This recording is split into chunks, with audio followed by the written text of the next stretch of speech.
अस्सलाम वालेकुम व्यूअर्स, कैसे हैं आप सब लोग। उम्मीद करती हूँ खैरियत से होंगे। मैं आप लोगों की काउंसलर हाज़िर हूँ आपके साथ एक नए सवाल के साथ।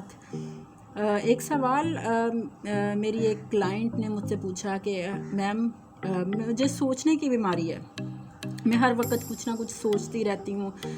जो गुज़र गया है उसके बारे में सोचती रहती हूँ, जो हो रहा है उसके बारे में सोचती रहती हूँ, जो आने वाला वक्त है उसके बारे में सोचती रहती हूँ। मैं कुछ ना कुछ सोचती रहती हूँ, यहाँ तक कि जब तक मैं सोचूँ ना मुझे नींद नहीं आती, और सोचूँ तो सुकून भी मिलता है और अज़ियत भी मिलती है।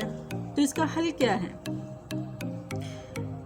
देखें, अगर आपके हाल की हालत ख़राब है तो ज़हन उससे बचने के तरीके ढूंढना शुरू कर देता है। ऐसे ही अगर आपको अपना आप या अपने हालात पसंद नहीं है और आप तन्हाई का शिकार हैं, आप हकीकत में अमल करने की बजाय सोचों के ख्वाब देखने लगते हैं कि शायद सब कुछ खुद ब खुद से ठीक हो जाएगा, तो इसलिए ऐसा होता है कि जब हम मसाइल को इकट्ठे करते रहते हैं और उनका हल नहीं तलाश कर पाते, तो उस वजह से ऐसा होता है। मसाइल को हल करने से मुतल्लिक जो है हम बातें करेंगे। यहाँ पे मसाइल को हल करने से उनके मुतल्लिक सोचें जो हैं वो खुद ब खुद ही ख़त्म होना शुरू हो जाती हैं।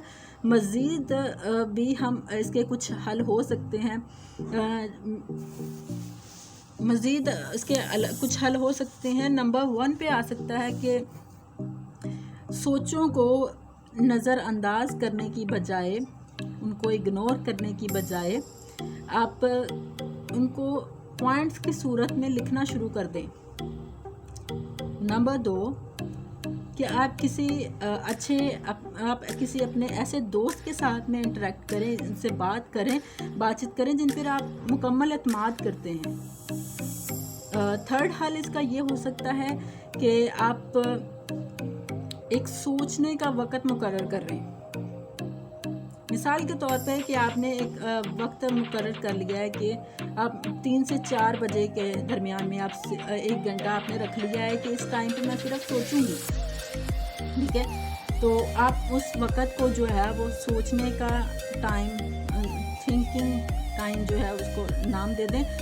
और सारा दिन में आपको अगर कोई सोचें तंग कर रही हैं, सोचें आ रही हैं, तो आप खुद को ये मैसेज दें कि मैं ये सोचने के टाइम पे ये सोचूंगी, ठीक है। तो इससे क्या होगा कि इससे आपका दिमाग जो है वो एक ख़ास मखसूस वक़्त में सोचने का आदी हो जाएगा। जो हर वक़्त जो है सोचें आती रहती थी वो कंट्रोल होके एक ख़ास वक़्त पे आ जाएंगी।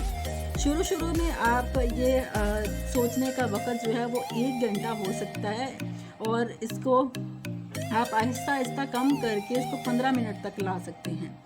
तो ये बिल्कुल इसी तरह से होगा कि जिस तरह से आपका मैदा जो है जैसे लंच और डिनर के टाइम पे आप भूख महसूस करना शुरू कर देता है, तो इसी तरह से आप की सोच जो है वो भी एक ट्रैक पे आ जाएगी।